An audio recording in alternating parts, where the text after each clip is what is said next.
Hey everyone, I'm live. How's it going today?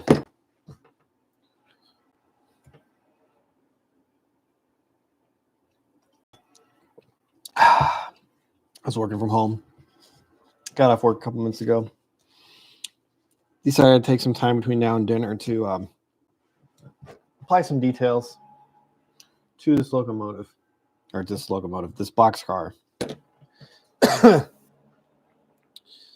And because it's almost done, I want to kind of show it off because I'm happy with how it's looking.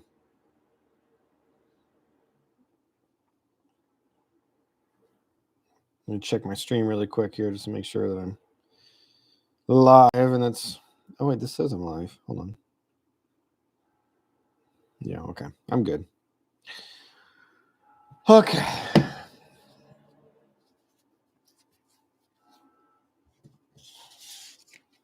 So I have these Smokebox Graphics safety stripes. And I'm going to be applying them to the car on both sides.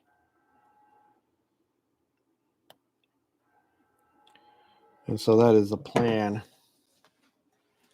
That is the plan for this thing. Isaac, why are you booing? You booing the safety stripes? You nerd.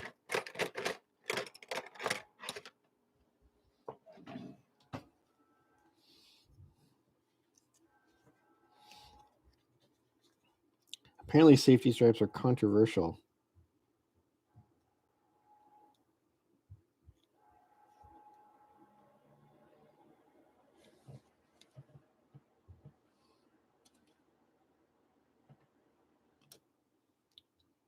What am I doing? This is what I'm looking for.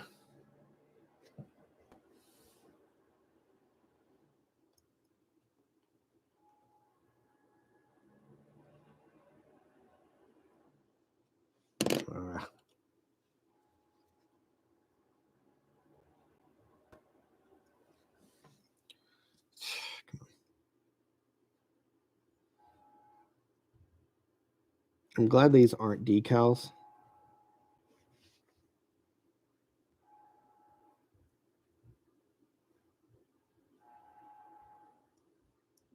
Because that would be a pain in the butt.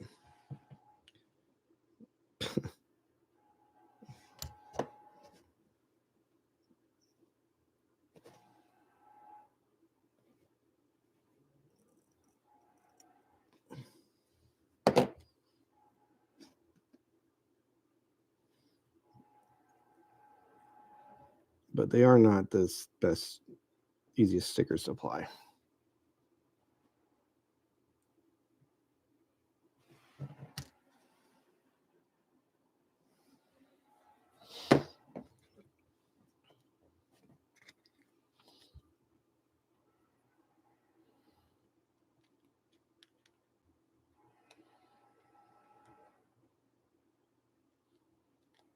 I'm also kind of of two minds on the Smokebox graphic stickers. I do like the reflective qualities. That is nice. But one thing I don't super like is how thick they are. And it's fine in this up, like on a Boxcar, it's fine. But on a tank car, they really stick up. If you go back and look on my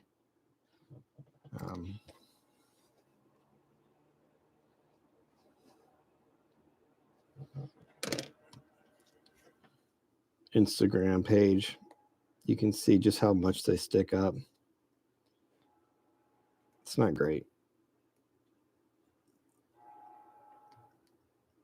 And the reason why they stick up is because they're reflective. So it's several layers of coating. There's like a shiny underlayer.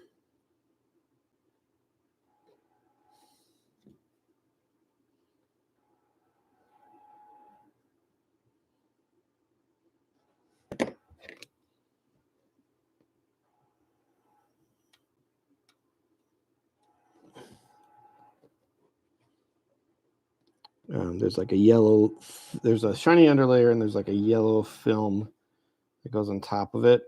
And then there's the adhesive layer. So there's like 3 layers. So it's, I mean, it's thin. Don't get me wrong. It's not like it's super thick, but it is like sticker thickness.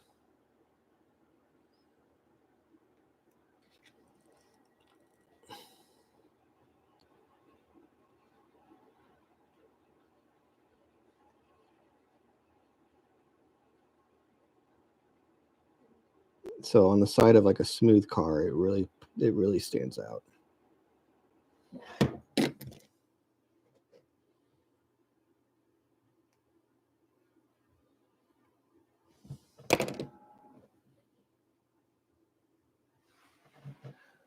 Am I in focus? I feel like I am.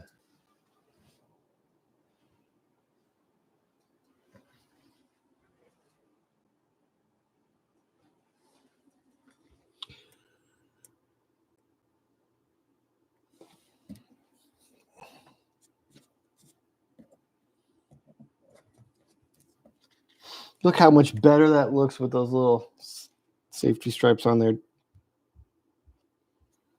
Isaac, you need to do this with all your cars.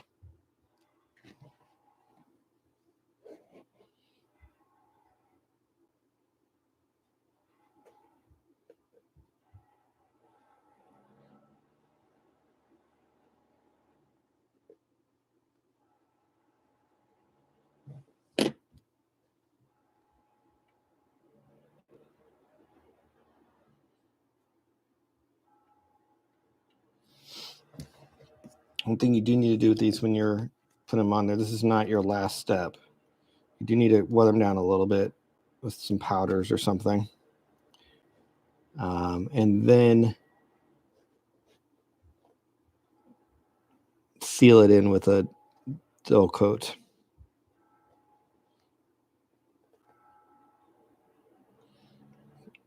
Because they're stickers, so they'll pop out a little bit. They'll tend to want to like roll off of the side of the boxcar, become less sticky.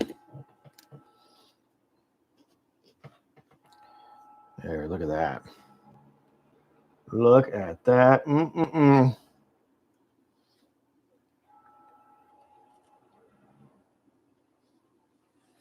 Backside.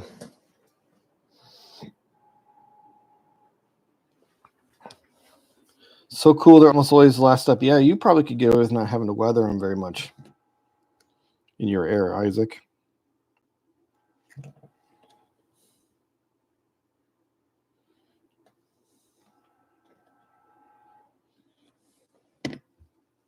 Even in my era, they're not. So I think it was 100% by 2016. Is that correct? All cars had to be 100% by 2016, or was it 2015? So seeing as I'm early spring 2016, I do plan on having every car have these for sure. But I've got like various levels of, like my previous car, I had graffiti over where some stickers would be, which was kind of a fun little visual detail.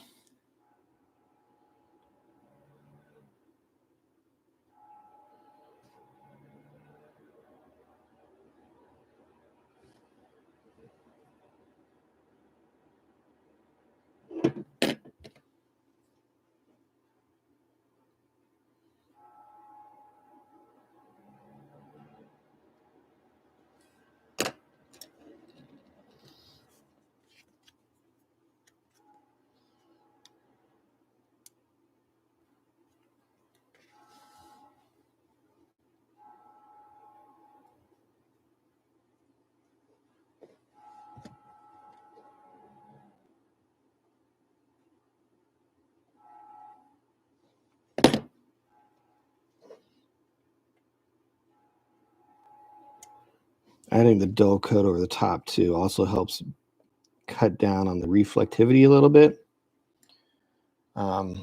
which helps keep them from looking so plasticky. These things can tend to look a little on the plasticky side.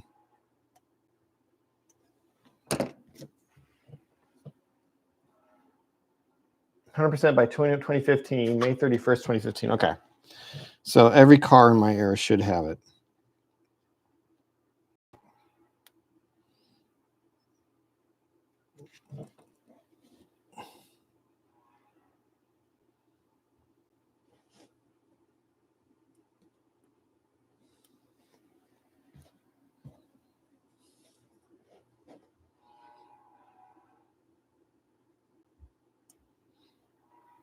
Do you know when they started?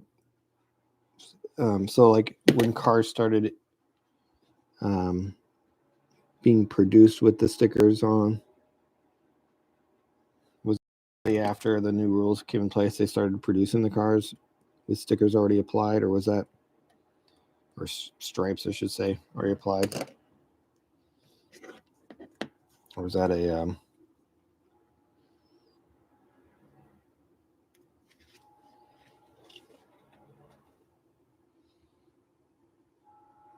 something that the railroads themselves were responsible for doing and not the manufacturers?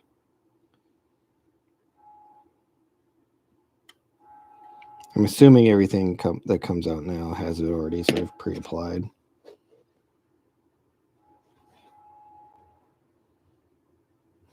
I don't think I have anything on my layout that was produced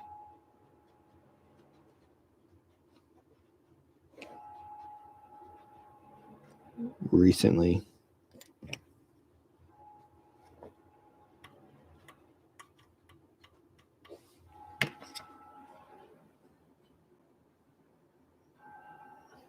"2015 deadline was just for already built cars."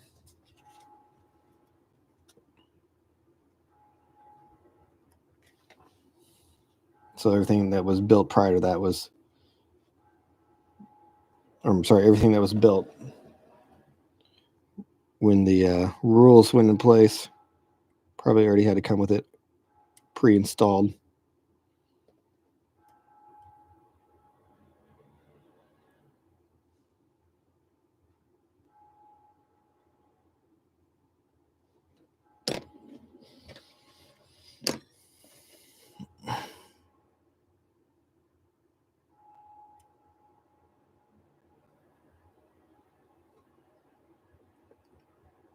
I'm learning as I go, friends.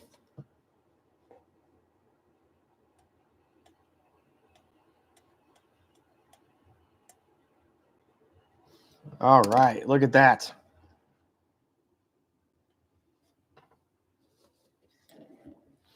Let's do a little bit of weather.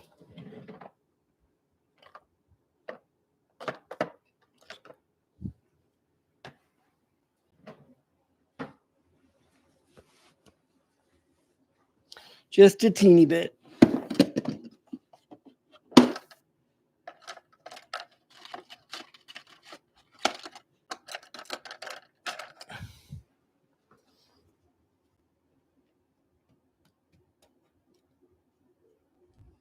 "2005. Oh, okay.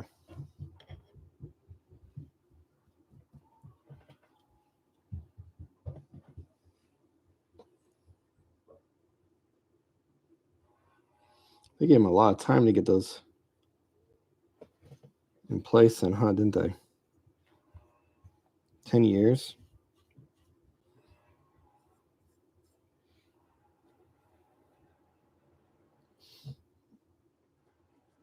As a point of comparison,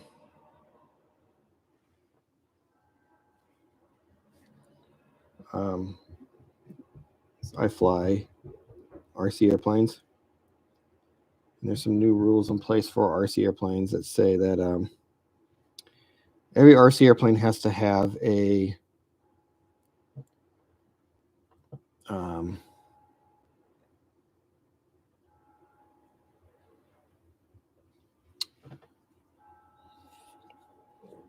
essentially like an IP address associated with the plane that's constantly being broadcast from the plane. And there's lots of craziness around the rules that don't really necessarily make sense, but somehow manufacturers have to create a device that's small enough and light enough that can broadcast over, I believe it's Wi-Fi, the IP address for the airplane that's in the sky. It all had to be done like within, I think, 2 years of the rules going in place, and everyone was just like, how are they supposed to make this happen? Like, the technology really doesn't exist.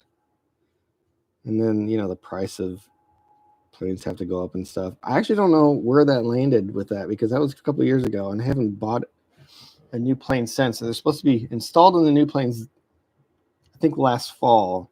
And then by this fall, any home built aircraft, which is what I do. I make home built aircraft. I don't necessarily buy a pre-built aircraft. Home built aircraft have to have it by the following year.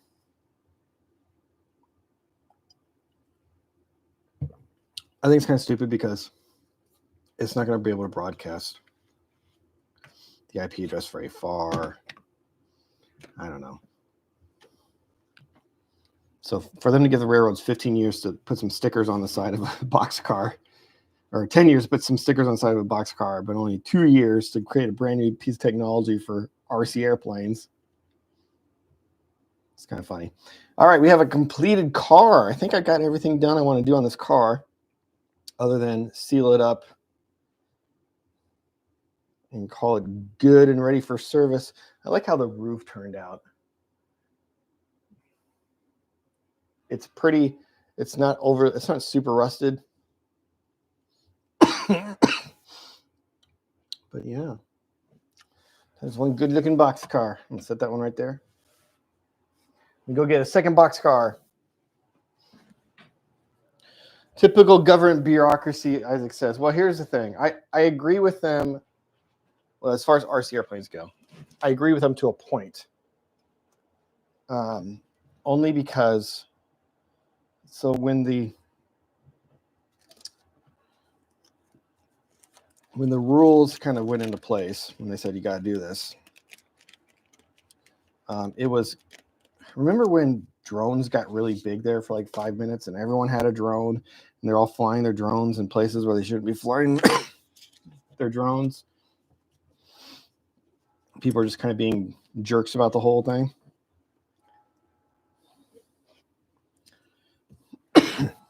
This is the first boxcar I weathered, by the way.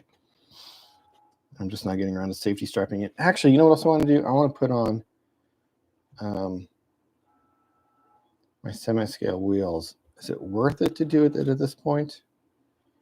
Because this is missing a lot of other details as well.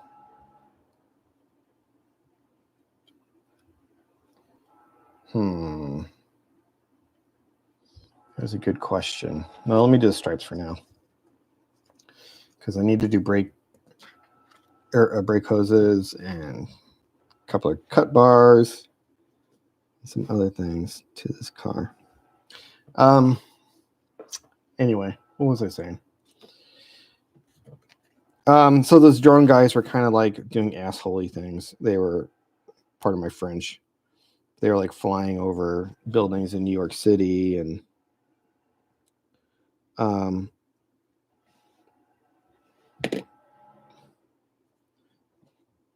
dive bombing people on sidewalks and just flying their drones in baseball games and crashing them into the bleachers and stuff. And so, of course, they're going to come down on these guys and say, obviously you're behaving recklessly with something that can actually kill somebody. And then these guys know how to fly, and they're all just being jerks. And so I agree that something needed to be done, but I kind of think they went about it in a bad way. What's crazy is the way the rules kind of, I'm going to do it right here. The way the rules kind of work themselves out, there are some instances in which there's more rules in place for RC airplanes than there are for experimental airplanes. which anyone can sort of build themselves an experimental airplane, and it won't fall under regular FAA guidelines, but we've got FAA guidelines for RC airplanes. I don't know.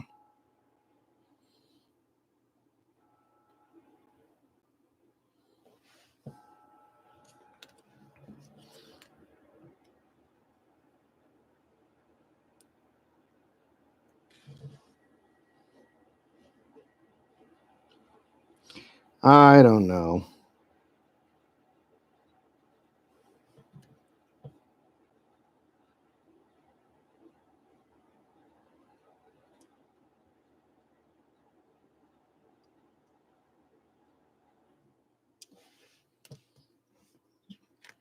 It doesn't stop me from flying RC airplanes. I'm not doing anything stupid. I fly over cornfields.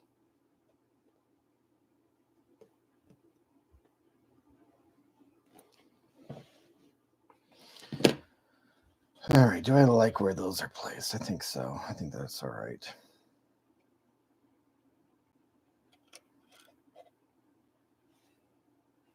I think it's fine.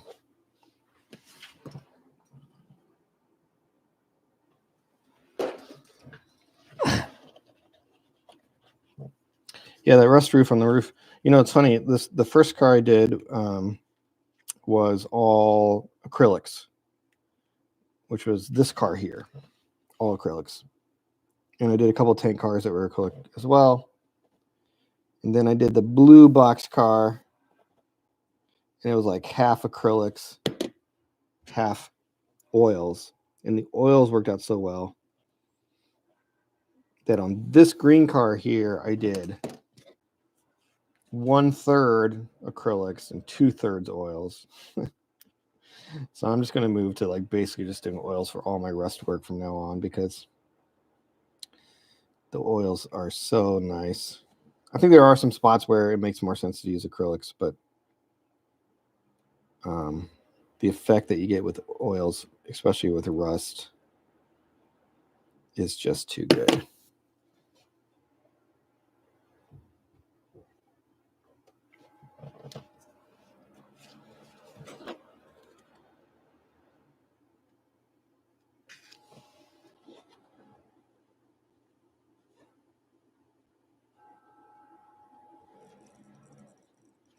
Put this right there.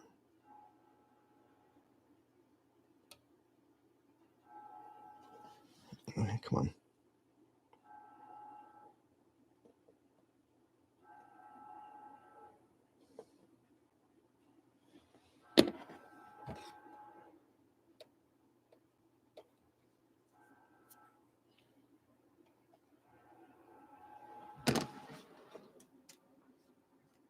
Hey, Illinois Midland's here.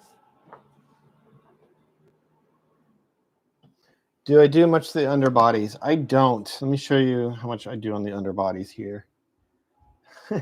You can't really see. Focus. Well, there's just a little bit, just on the parts that kind of show from the sides. I might have done more on this one. I don't know. Nope, I did almost nothing on this one. Yeah, if I'm looking at the underbody of my boxcar, it means I've done something wrong. It means the boxcar is laying upside down on the floor. So I don't mind. I don't bother myself with the underbodies. That may change in the future as I get better at it.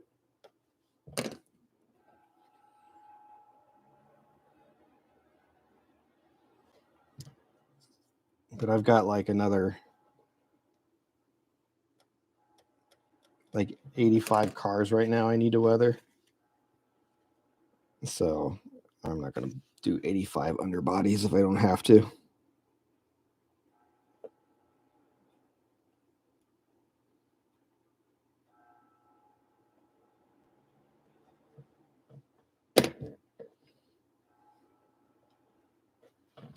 That's just me, though.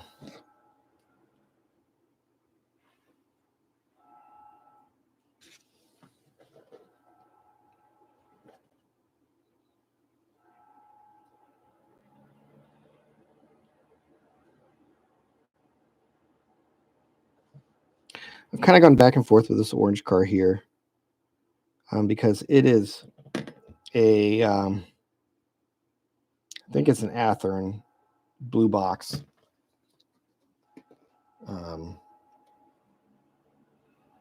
Mold. So we got molded in grab irons. These doors slide open and close. I've kind of painted them closed, but so it's not the greatest looking car. So I'm like, well, do I keep it? Do I get rid of it? Because I can just go buy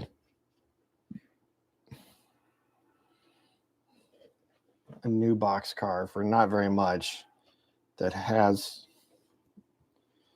separately applied grab irons and a little more detail. But I kind of think that there's value. I mean, yes, this is my first weathering job, right? But I think there's value with showing off that you don't need to spend a lot of money on a Boxcar, a lot of money on a car to have a good looking car. And that even an old or a cheap car can look good.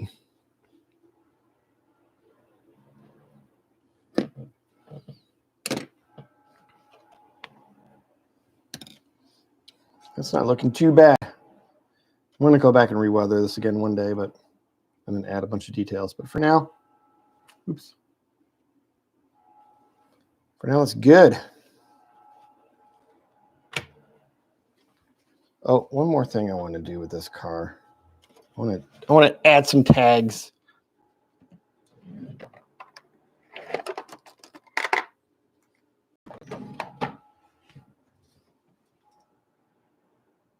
Hey, Lindsay, are you going to add more to your local fleet for the MFR? I showed my mate your video of Underbody. Now he's going to use it as well. Awesome, Lindsay. Lindsay, right? Lindsay Richardson. Am I going to add more to my fleet? I do want to add more.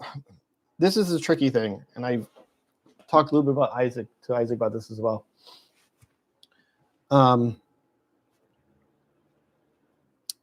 I don't really need any more locomotives than what I have right now. I have 2 locomotives for the MFR. Technically 3. I have a little MP15 switcher that I haven't done anything with since I first purchased. This is my first locomotive I purchased when I got back in the hobby, like 15 years ago, 12 years ago. So I want to do some work on that. Hold on, let me add a couple tags.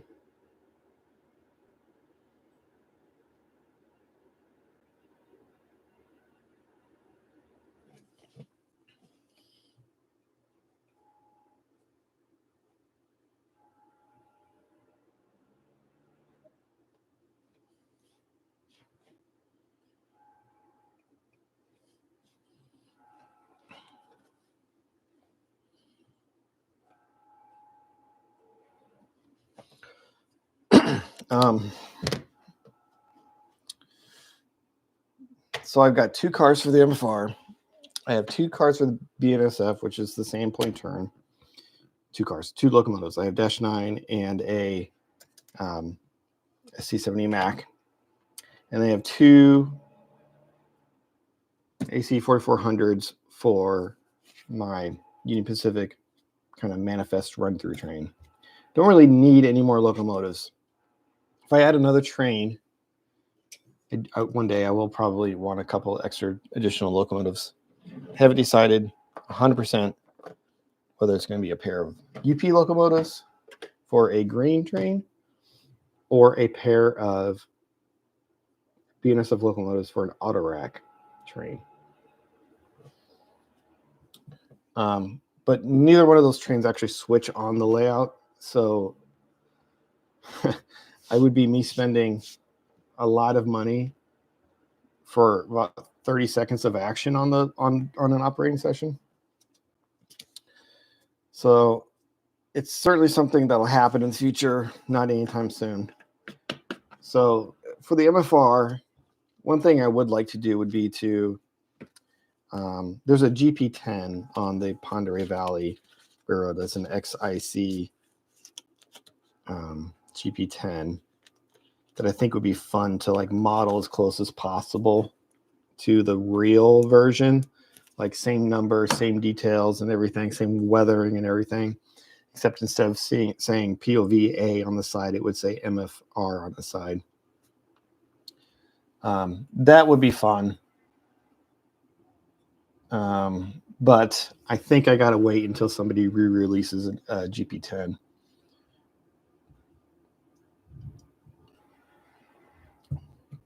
Before I go doing that.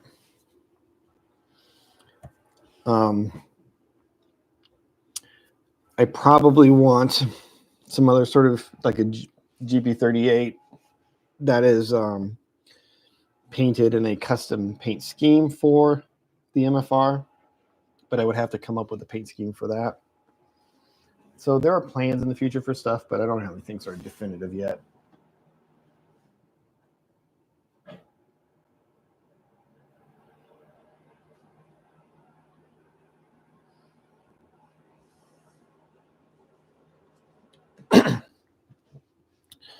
But yeah. All right. So we have 2 boxcars that are ready for one final application of dull coat, and then they are done. Awesome. I don't think I have anything else I need to do at this point other than spray those down. So I'm going to call this done. It's a 32-minute live stream. Not bad. A short one, a short but fun one. Thank you, everyone, for stopping by and saying hey. I'm going to be doing a ton of these live streams throughout the year.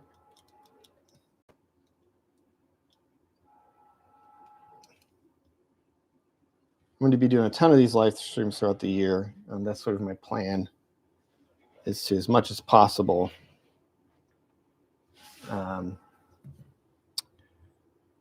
if I'm working on the layout, I want to have you guys be able to stop in and say hey and sort of share the fun, if you will. So this is just one of many. Make sure you're subscribed, all that good stuff, that we can get notifications whenever I go live, because I don't plan on scheduling live streams, because it's much easier for me to just be able to do it when I can sneak them in. Anyways, it's enough rambling for today. Thank you, everyone, for stopping by. I really appreciate it. And I'll see everyone in another live stream.